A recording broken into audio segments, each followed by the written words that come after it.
Assalamualaikum warahmatullahi wabarakatuh. Pada pertemuan kali ini dalam mata kuliah analisa kerusakan hardware, kita akan membahas tentang bagaimana cara membuat flowchart dan menganalisa kerusakan. Ya. Jadi menganalisa kerusakan. Pokok bahasan yang akan disampaikan pada hari ini yaitu menganalisa kerusakan pada rangkaian power supply.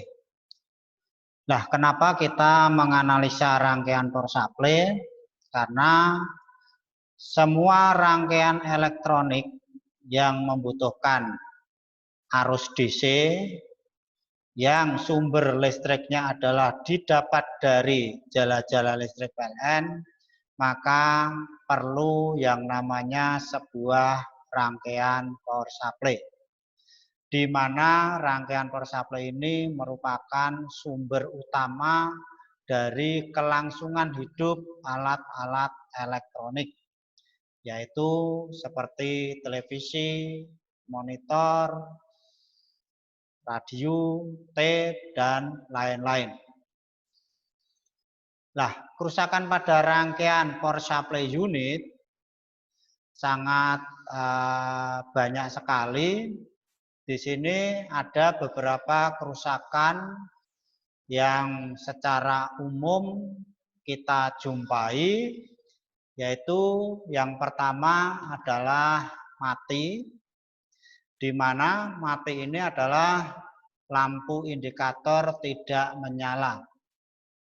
Nah, untuk mati indikator tidak menyala, kalau kita hanya menganalisa khusus power supply, maka power supply lah yang mengalami gangguan.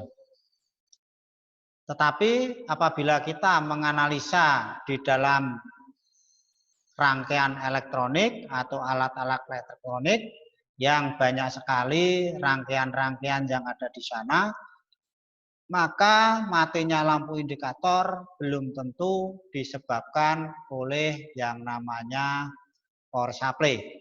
Mungkin bisa terjadi pada beban yang diberi arus dari power supply. Maka kita harus bisa membedakan apakah matinya indikator ini disebabkan oleh rangkaian power supply yang memang betul-betul rusak, apakah disebabkan oleh rangkaian lain. Nah, karena di sini kita menganalisa bagian power supply saja, maka matinya lampu indikator ini adalah disebabkan oleh rangkaian power supply. Itu bagian yang A, kalau indikator mati. Sedangkan yang B, tegangan output yang dihasilkan turun atau di bawah normal.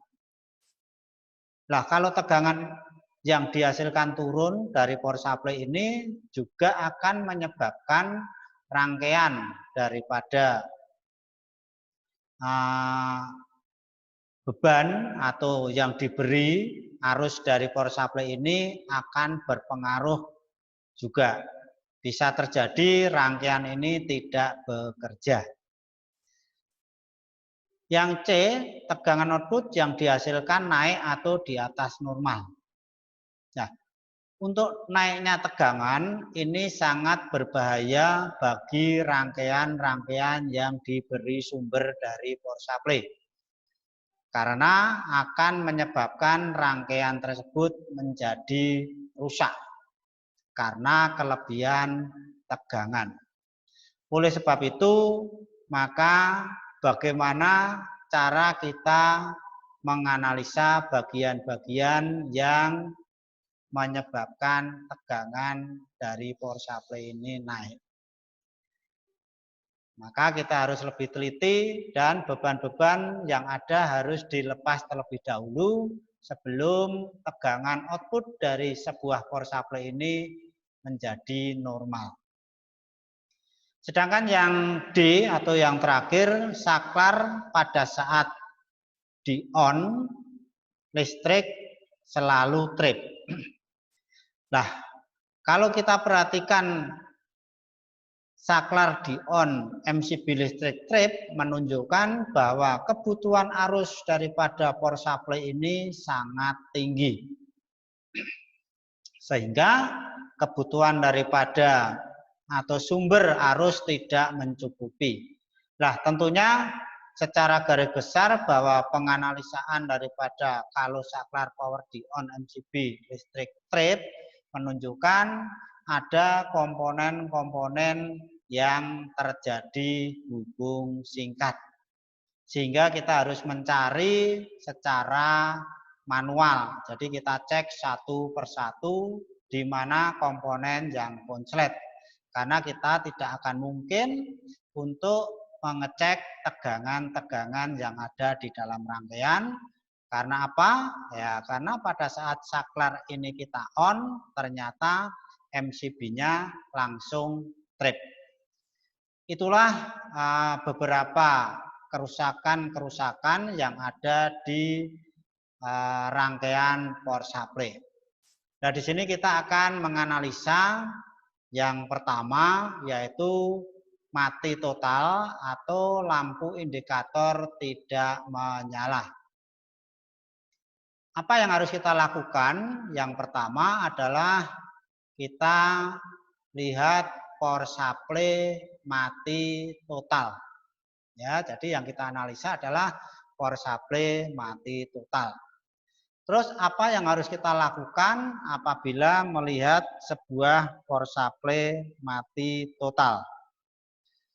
Maka kita harus pengecekan tegangan, yaitu kita butuh mengukur tegangan AC pada konektor input.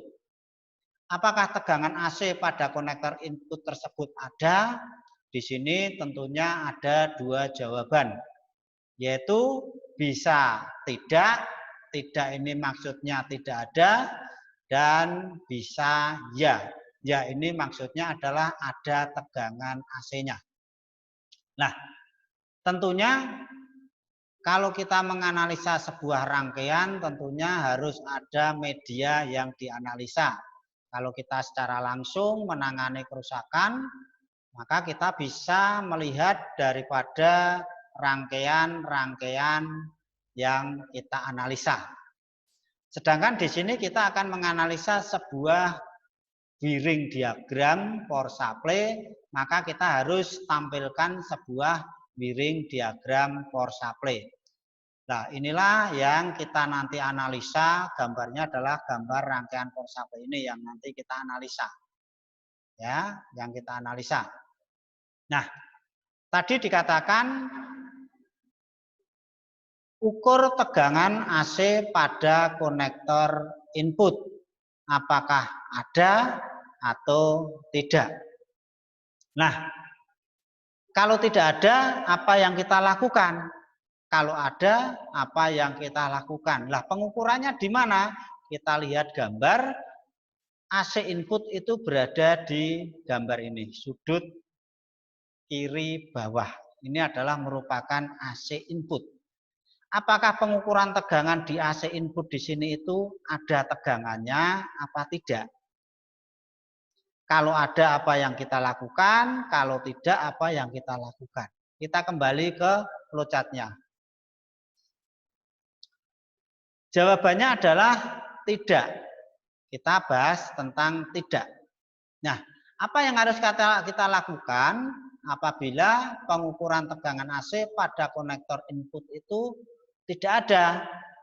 Maka kita harus punya ide apa yang harus kita lakukan, yaitu kita melakukan mengukur tegangan AC pada stop kontak, apakah ada atau tidak. Ya, berarti ini kita ngukur di luar daripada rangkaian power supply. Jadi kita ngecek di sumber listriknya itu dari mana. Kenapa kita ngecek sumber listriknya? Karena di dalam pengukuran konektor tadi ternyata tidak ada, maka kita mencari sumbernya itu dari mana. Nah, kita diminta untuk mengukur tegangan AC pada stop kontak. Apakah ada? Jawabannya bisa iya, ya, dan bisa tidak. Kalau kita mengukur tegangan pada AC konektor itu ada, apa yang harus kita lakukan? Kita bisa ngecek kabel penghubung listrik. Ternyata antara konektor input AC di rangkaian ke mengukur tegangan stop kontak itu ada apa? Ternyata ada kabel penghubung, ya. Nah, kalau di konektor input itu tidak ada, ternyata di stop kontak ada, berarti dimungkinkan permasalahannya adalah di kabel penghubung. Ya, kalau ada. Nah, ternyata di stop kontak ada, apa yang harus kita lakukan? Yaitu kita perlu yang namanya ngecek kabel penghubung listrik. Apakah putus? Ya. Kenapa kita jawab ya? Yaitu tadi, karena di input tidak ada, di stop kontak ada. Nah, di antara input konektor ke stop kontak itu ada apa? Ternyata ada kabel penghubung. Berarti kita ngecek kabel penghubung. Yaitu ternyata putus. Kalau putus, apa yang kita lakukan? Bisa kita lakukan dengan cara mencari yang putus atau langsung diganti yang baru. Ya, kita ganti kabel yang baik. Ya, baik. Ya, maka power supply tersebut sudah bisa bekerja kembali. Jadi di sini kita menemukan permasalahannya adalah kabel putus yang menyebabkan rangkaian power supply itu mati. Ya, jadi kita sudah mendapatkan satu yang namanya satu kerusakan, yaitu kabel putus. Ya, ternyata pada saat kita mengukur tegangan AC pada stop kontak itu ternyata tidak ada. Berarti tidak ada. Apa yang kita lakukan? Kita butuh ngecek stop kontak penghubung. Mungkin di dalam stop kontak tersebut kabelnya putus atau mungkin sudah korosi atau apa, ya, sehingga arus listrik tidak sampai ke stop kontak. Ya. Apakah stop kontak penghubung rusak? Iya. Berarti kalau kita sudah menemukan kerusakan, maka perlu yang namanya penggantian, yaitu kita ganti sebuah stop kontak yang baik. Hasilnya adalah power supply akan bekerja kembali. Nah, di sini kita sudah menemukan dua kerusakan yang menyebabkan power supply itu mati, yaitu kabel yang putus dan stop kontak yang rusak. Nah, disinilah kita bisa menemukan gangguan dari luar rangkaian. Jadi sebelum kita memastikan bahwa power supply itu betul-betul rusak, maka kita terlebih dahulu melakukan pencarian penyebab, apakah dari luar rangkaian atau dari dalam rangkaian. Kalau kita ngecek dari luar rangkaian itu sudah baik, ya, semuanya tidak ada masalah, maka kita boleh melakukan pengecekan di dalam rangkaian, ya, agar kita tidak salah langkah di dalam menganalisa. Ya, mungkin bisa terjadi sebetulnya hanya sebuah kabel yang putus karena kita penganalisaannya kurang begitu baik, sehingga kita langsung membongkar rangkaian tersebut. Bukannya rangkaian menjadi baik, bisa terjadi malah rusak. Padahal yang rusak adalah karena sumber arus listriknya saja yang tidak masuk ke rangkaian disebabkan oleh dua ini, yaitu kabel yang putus dan stop kontak yang rusak. Inilah dari luar dua kerusakan yang terjadi. Kita lanjutkan. Setelah dari luar ini sumber listriknya sudah terpenuhi, semuanya baik, berarti kita ngukur tegangan AC di konektor itu ya ada. Nah, kalau ada apa yang harus kita lakukan? Kalau ada yang kita lakukan adalah kita mengukur tegangan DC 310 volt pada C filter. Apakah ada? Jawabannya ya dan tidak. Nah, pengukuran ini di mana? Di dalam rangkaian, kita lihat rangkaiannya. Kita lihat. C filter 812 ini C filternya. Dengan nilai kapasitansinya adalah 100 mikrofarad dengan tegangan 400 volt. Ya, ini di sini kita ukur apakah ada atau tidak di titik ini. Karena titik ini adalah sumber tegangan tinggi, yaitu hasil penyerahan tegangan 220 volt menjadi tegangan DC 310 volt di sini. Ya, apakah di sini ada atau tidak? Kalau tidak ada, maka kita mundur menuju ke AC sumber. Walaupun tadi di AC input sudah ada, bukan berarti di C ini selalu ada, karena di sini ada beberapa komponen sebagai jalur penghubung arus listriknya menuju ke dioda ini.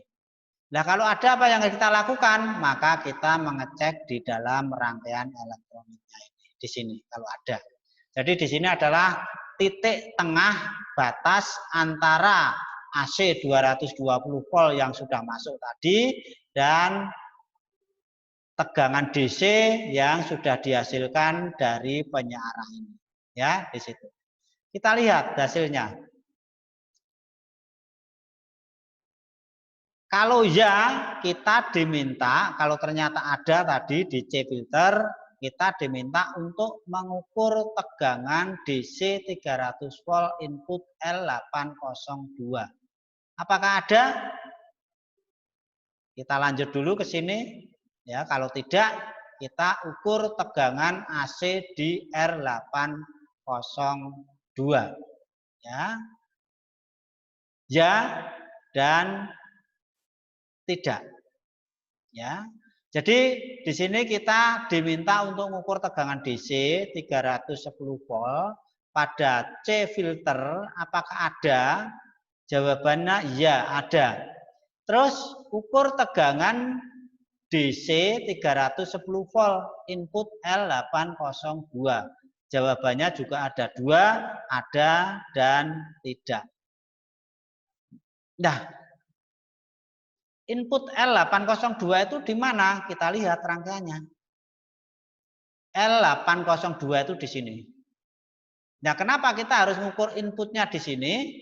Karena kita akan menentukan, karena tadi diukur di sini itu ada 310, maka seharusnya kalau rangkaian ini komponen-komponennya baik dari sumber 300 menuju L802 ini baik, maka di sini harus ada tegangan 310 volt. Ya, di sini harus ada. Nah, jawabannya adalah kita lihat. Ya, ini yang atas tadi, di bawah. Jawabannya adalah pengukuran tegangan tadi, yaitu bisa tidak.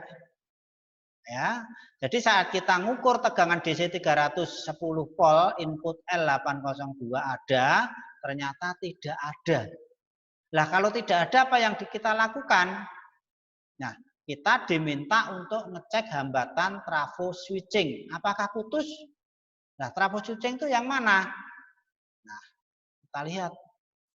Karena di C812 tadi ada, arus mengalir kemana? Ternyata ke T802 kaki nomor 1. Keluarnya adalah nomor 3, lalu menuju ke L802. Lah ternyata di L802 inputnya di sini tidak ada. Padahal sumber itu berasal dari T802 T801 karena di input atau di C812 ini sudah ada di kaki nomor 1, sedangkan di L802 ini tidak ada inputnya. Dari mana? Dari T801 kaki nomor 3. Di kaki nomor 1 ada, di kaki nomor 3 tidak ada. Berarti kita curiga di lilitan T801 ini. Ya, kita curiga di sini karena di nomor 1 ada, di nomor 3 kok tidak ada. Kita curiga di sini. Nah, jawabannya apa? Ya, jawabannya adalah kita lihat di sini. Cek hambatan trafo switching putus? Ya. Apa yang harus kita lakukan? Kita mengganti trafo switching yang kondisinya masih baik. Jadi kita ngecek hambatan ini. Ternyata putus. Kita ganti trafo switching. Maka power supply sudah bisa bekerja kembali. Jadi permasalahannya sudah ditemukan. Ini C ini. Ya, C ini sudah ditemukan. Ya, kita lanjut. Di sini kita diminta untuk mengukur tegangan DC 310 volt input L802. Apakah ada? Jawabannya ya, ada. Nah, kalau ada apa yang harus kita lakukan? Kita lihat. Kita ngukur di sini ada. Ya, kita ngukur di sini ada. Apa yang harus kita lakukan? Kita lihat. Kita diminta untuk mengukur tegangan DC 310 volt di input kaki drain. Apakah ada? Jawabannya ya dan tidak. Lah kaki drain itu yang mana? Kita lihat gambarnya. Oh, ternyata di sini.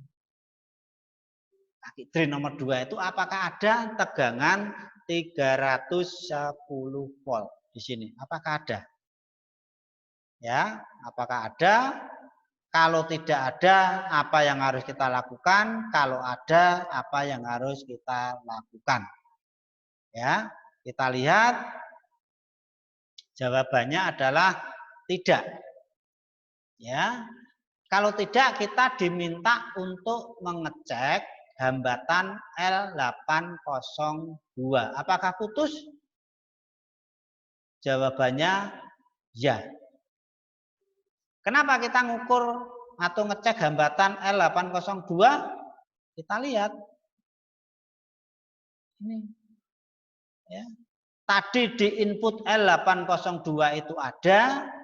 Lalu kita diminta untuk mengukur kaki drain daripada kaki nomor 2 IC ini. Ternyata tidak ada.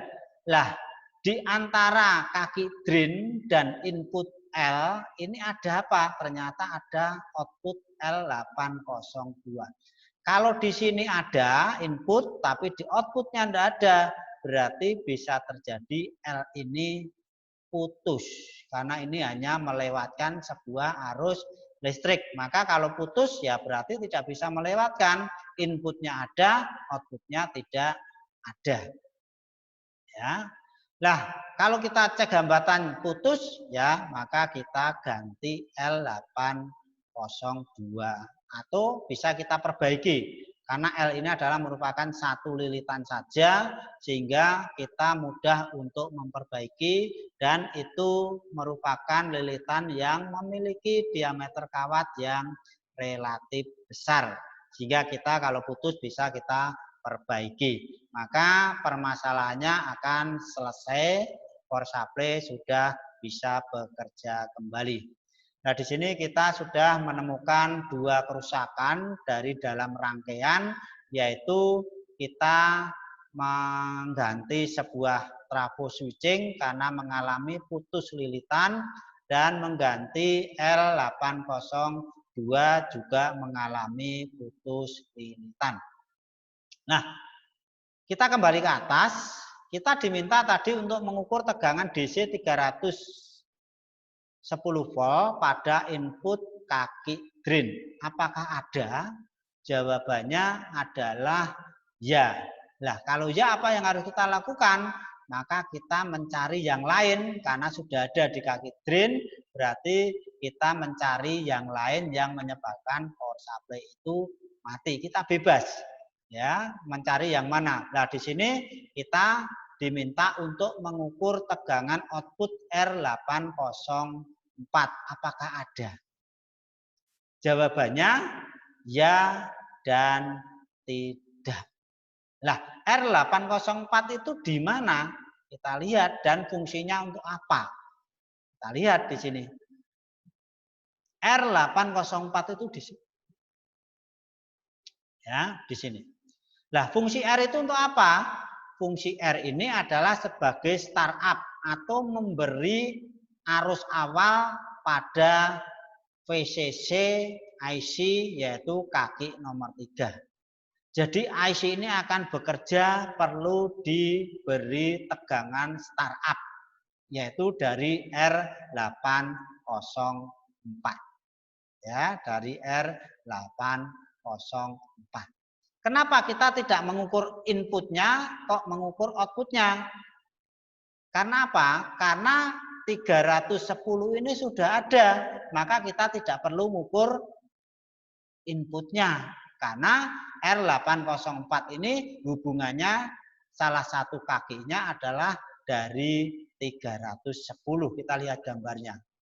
Nah, ini sudah dari sini, maka kita tidak perlu mengukur yang namanya input. Yang kita ukur adalah output. Apakah ada atau tidak? Tadi ada dua jawaban, ada dan tidak. Kalau tidak, apa yang harus kita lakukan? Kita diminta untuk mengecek hambatan R804, yaitu dengan nilai 200 kilo ohm. Apakah putus? Jawabannya ya. Kalau ya, berarti kita mengganti R dengan nilai 200 kilo ohm. Setelah penggantian nilai R, maka kita dapatkan power supply sudah bekerja kembali. Ya, kita mendapatkan R tadi. Nah, kalau pada saat kita mengukur tegangan output R ini tidak ada, kok masih mati, apa yang harus kita lakukan? Kita diminta untuk mengukur tegangan yang lain. Ya, ukur tegangan ya output R804. Apakah ada? Tadi jawabannya tidak. Kalau tidak berarti R-nya yang putus. Kalau jawabannya ya, berarti kita diminta untuk mengukur tegangan yang lain.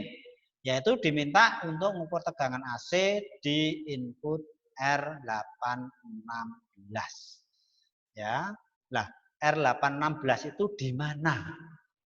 Ya, kita lihat R816 itu di mana? R816 itu ini.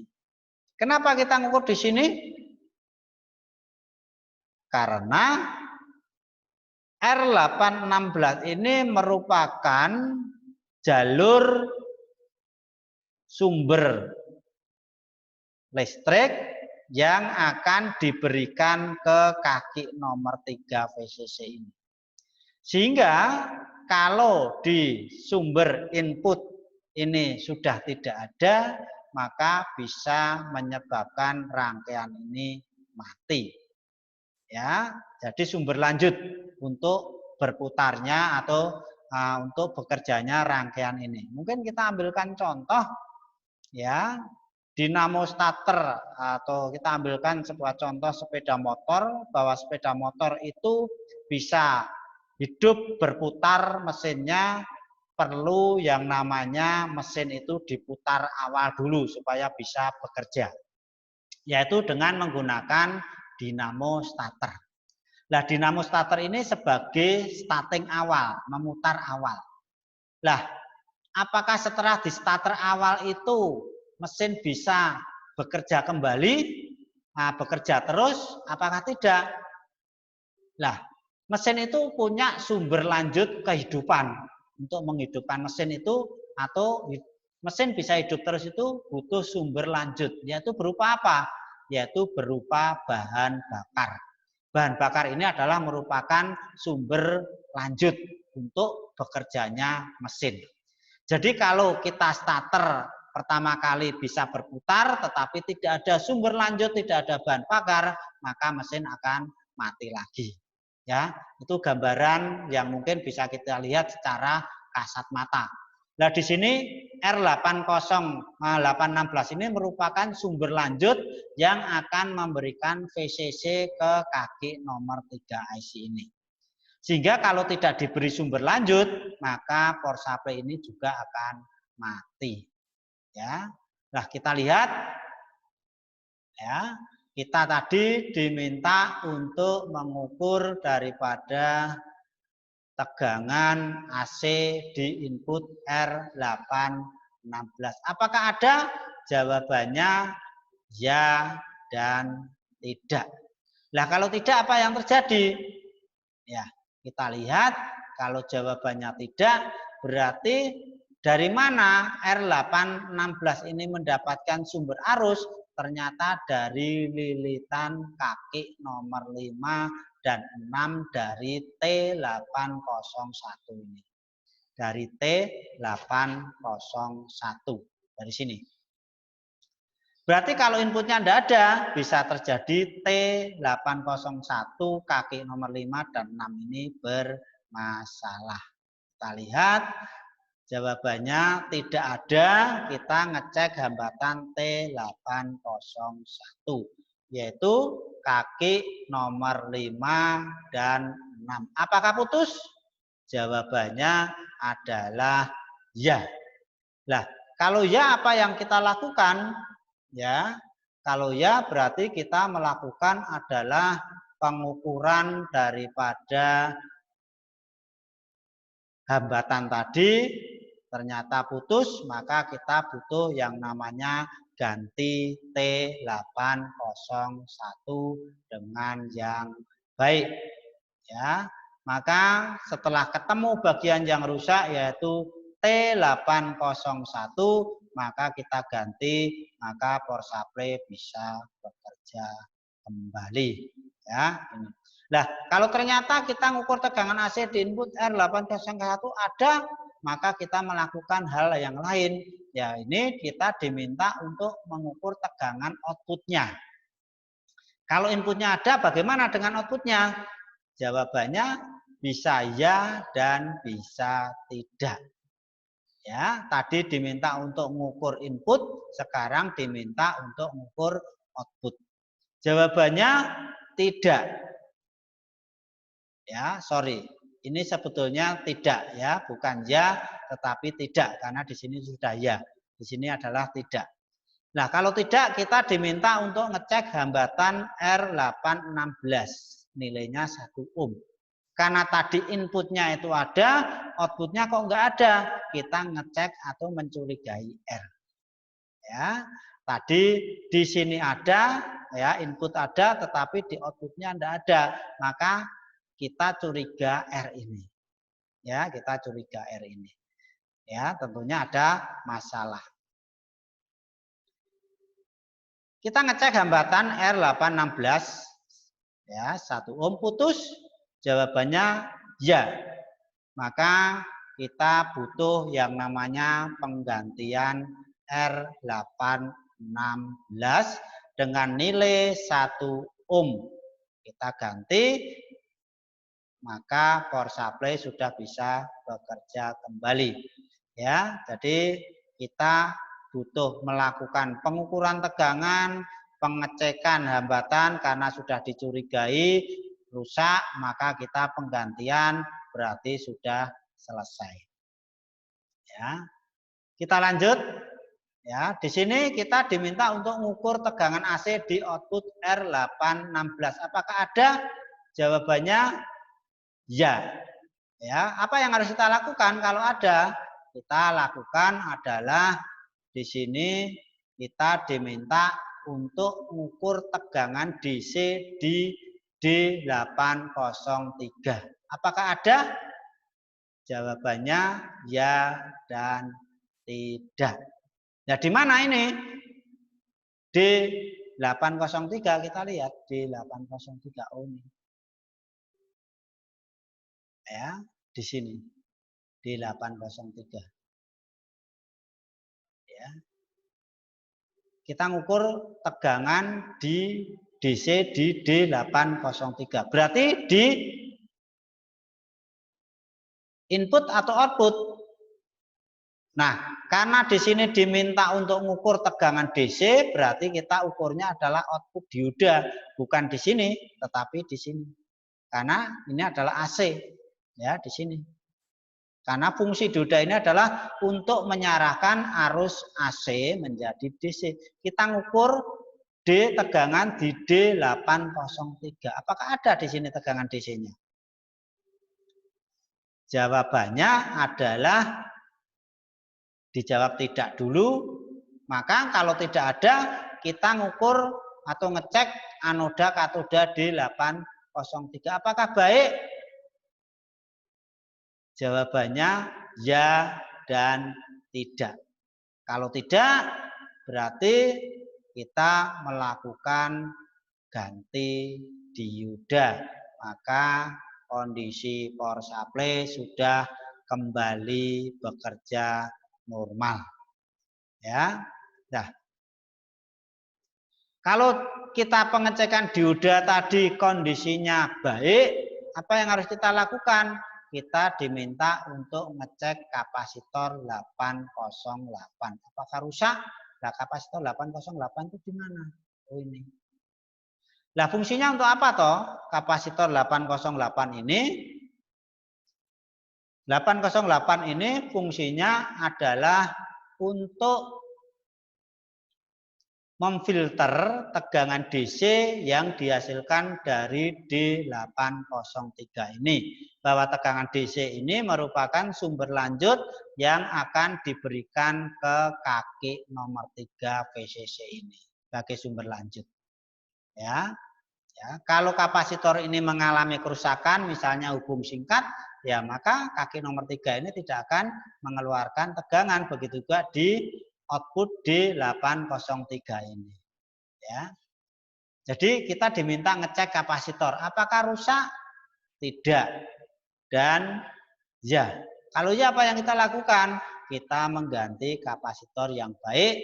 Berarti kondisinya menjadi baik. Oke.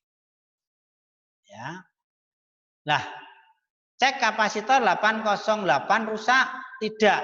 Kita diminta untuk ngecek hambatan IC kaki nomor 3 VCC. Apakah konslet? Kenapa kita ngukur kaki nomor 3 IC?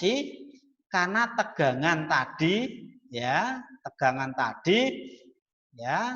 cek anoda katoda ternyata baik, ya, berarti di sini ya baik. Tetapi kok tidak mengeluarkan tegangan, ya maka diminta kita ngecek kapasitor. Ternyata kapasitornya baik, kita diminta mengukur ngecek hambatan IC kaki nomor 3.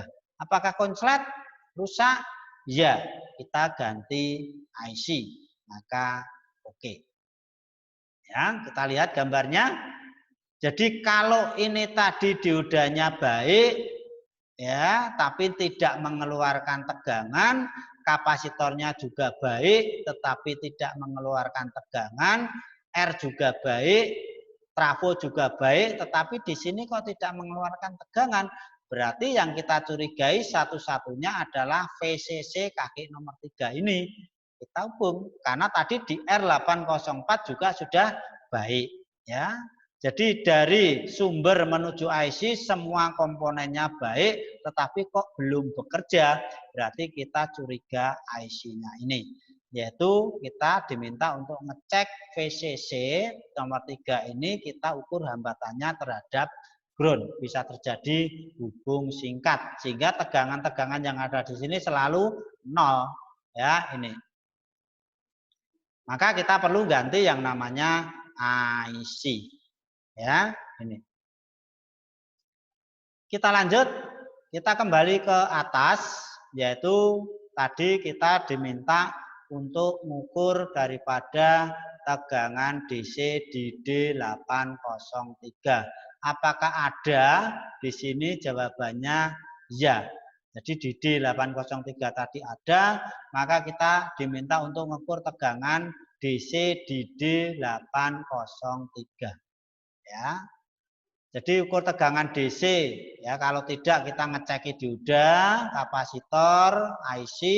Kalau tadi ada tegangannya, berarti kita ngukur tegangan DC di D803-nya. Ya, kita ngukur tegangan karena ukur tegangan DC ya ada. Kita ukur tegangan DC di D803 tadi ada. Apa yang harus kita lakukan? Ya, jawabannya ya, kita ganti IC ya. Jadi pengukuran tadi ada, di mana itu tadi, di sini itu ada, di sini ada, ya, di sini juga ada, bisa terjadi IC-nya juga rusak. Jadi ada dua kerusakan IC sumber input, bisa karena IC ini hubung singkat terhadap ground, ya, sehingga tidak ada tegangan.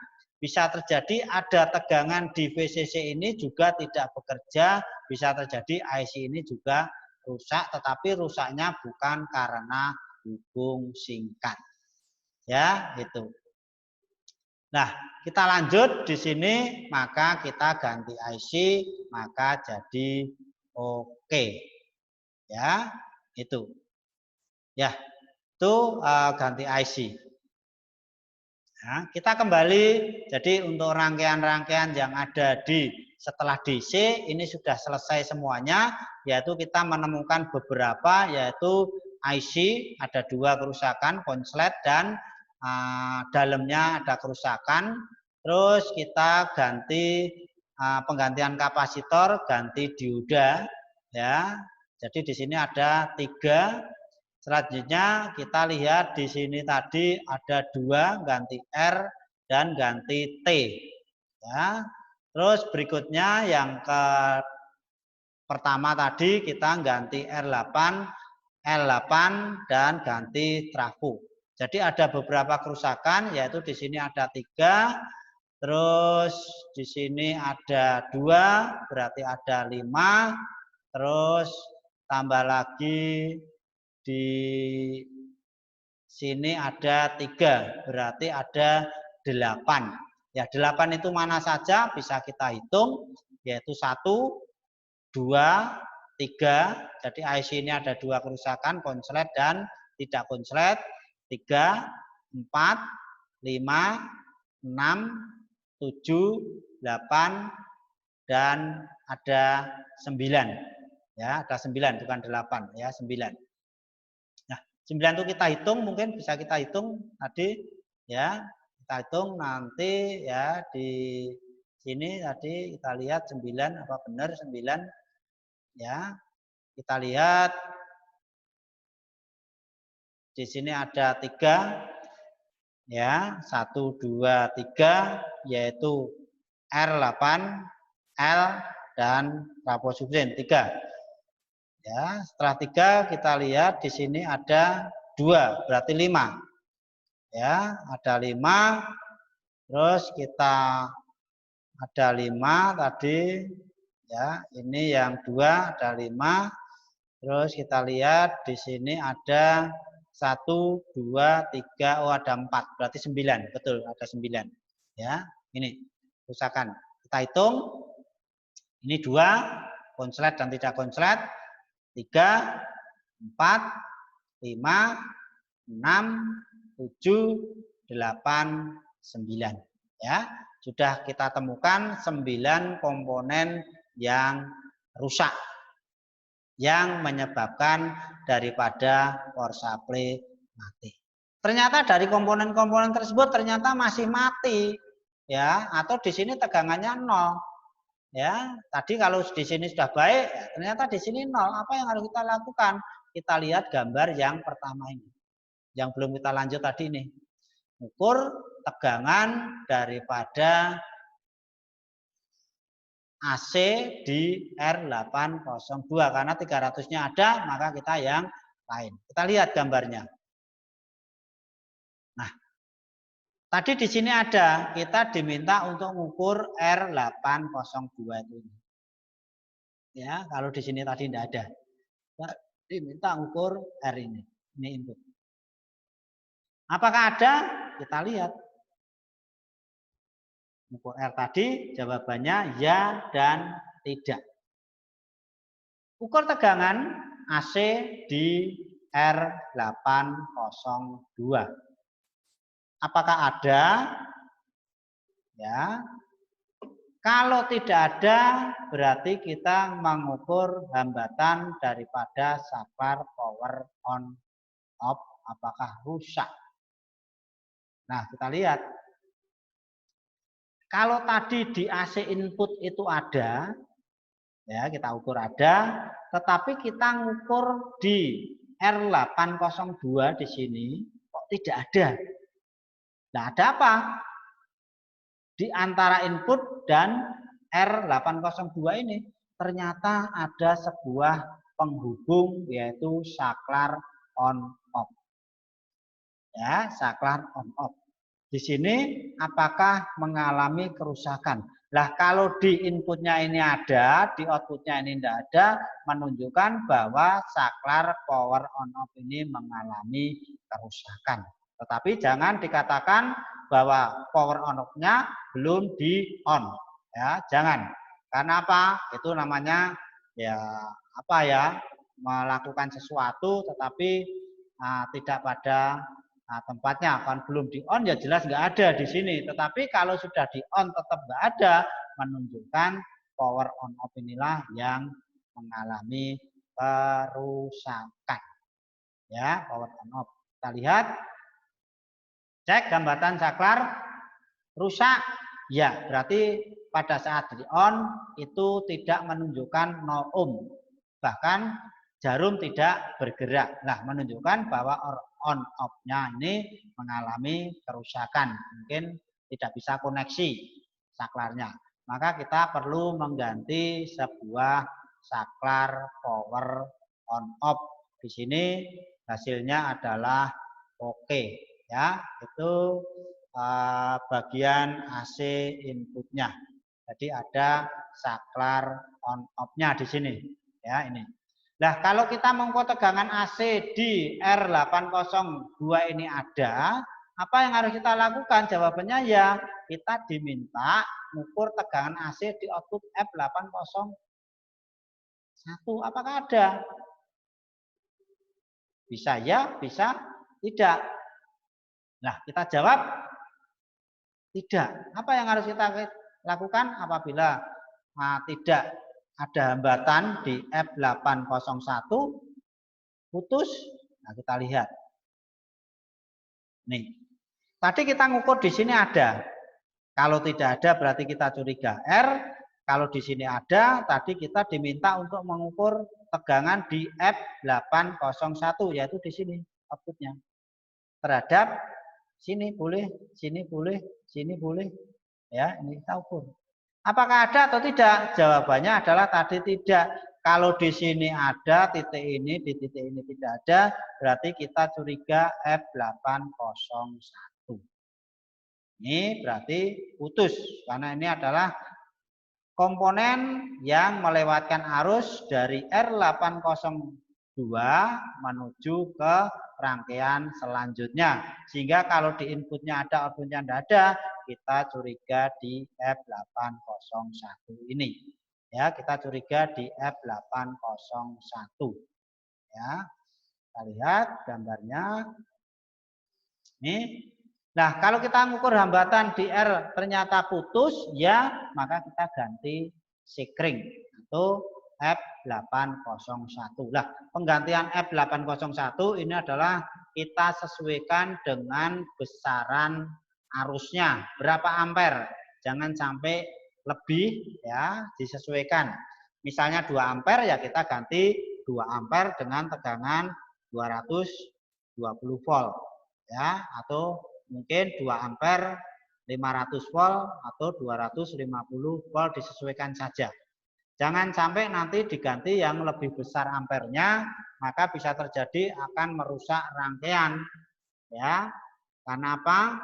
sekring tidak mau putus sehingga ada kendala di rangkaian, maka rangkaian akan lebih parah rusaknya.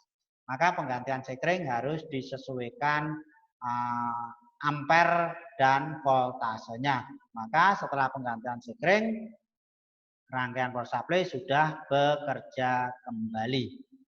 Nah, kalau kita jawab pengukuran tegangan AC di output F801 itu sudah ada, apa yang harus kita lakukan? Kita diminta untuk mengukur tegangan AC di output L805. Apakah ada atau tidak? Bisa dijawab ya dan tidak. Nah, L805 itu di mana? Kita lihat. L805. Ini di sini. L805 ini adalah merupakan lilitan yang berfungsi untuk meneruskan arus AC. Dan fungsinya sebagai filter frekuensi. Jadi apabila ada frekuensi-frekuensi liar yang ikut jaringan listrik akan difilter oleh L805 ini. Nah, apakah L805 ini bisa rusak? Untuk kerusakan-kerusakan yang disebabkan oleh rangkaian ini tentunya jarang terjadi. Nah, biasanya kerusakan di L ini secara penggunaan yang terlalu lama, mungkin korosi akhirnya putus. Ya, untuk kebakar ini hampir tidak pernah terjadi. Sehingga kita ngukur tadi di inputnya di sini itu ada, apakah di outputnya itu ada? Kalau di outputnya tidak ada, berarti kita curiga L ini. Kalau ada, maka kita lanjut ke komponen yang lain. Jawabannya adalah tidak.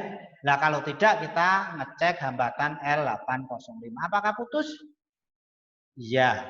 Maka kita mengganti atau mungkin memperbaiki karena mungkin korosi, ya kita sambung lagi, bisa disolder lagi, sudah baik, maka kita pasang kembali, maka power supply sudah bisa bekerja kembali.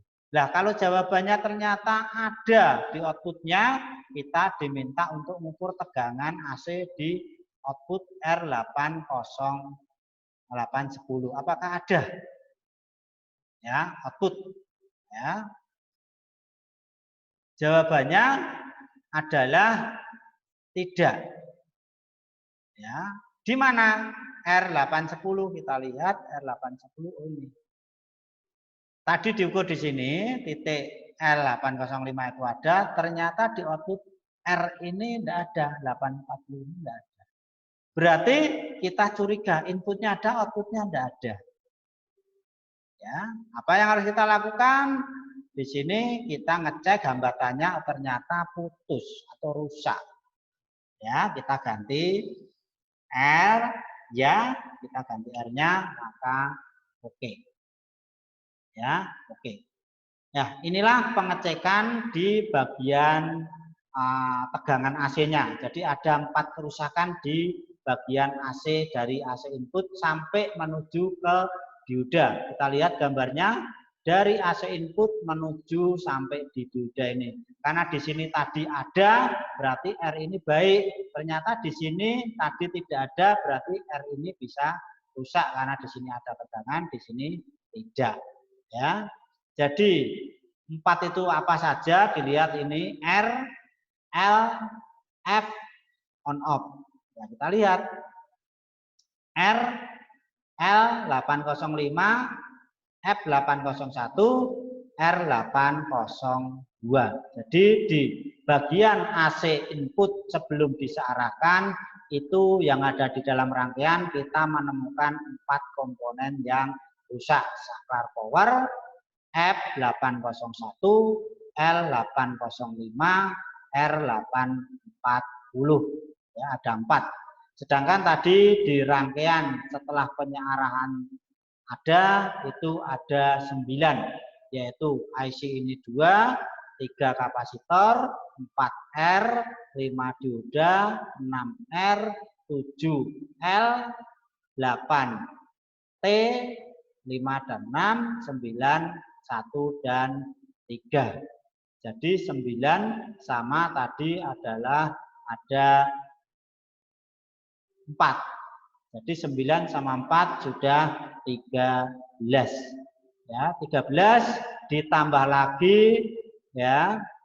Di sini tadi yang pertama bagian AC-nya adalah ada 2. Ya, jadi 14 ditambah 13 ditambah 2. Jadi ada 16 kerusakan. Dari dalam ada 13, dari luar ada 13, 2. Ya, sehingga jumlahnya ada 11 daripada kerusakan. Ya, nah itulah langkah-langkah kita menganalisa sebuah kerusakan power supply yang di sini rangkaian power supply skema diagram ini yang kita analisa. Jadi semua komponen-komponen yang ada di bagian primer ini sudah kita analisa, kita dapatkan ada 13 kerusakan yang ada di dalam rangkaian dan 2 kerusakan di luar rangkaian. Ya, itu untuk rangkaian analisa rangkaian power supply. Ya. Demikian materi yang bisa kita sampaikan. Silakan tugas-tugas yang kemarin belum sesuai dengan yang diberikan, silakan dikumpulkan dengan subjek ya di email saya dengan subjek ditulis nama, kelas, tugas keberapa. Ya, sehingga minggu depan bisa kita bahas tentang tugas-tugas Anda yang sudah dikumpulkan. Apabila Anda tidak mengumpulkan tugas tersebut, maka akan mempengaruhi daripada nilai Anda ke depannya. Ya, demikianlah materi yang bisa kami sampaikan hari ini. Semoga bermanfaat. Terima kasih. Wassalamualaikum warahmatullahi wabarakatuh.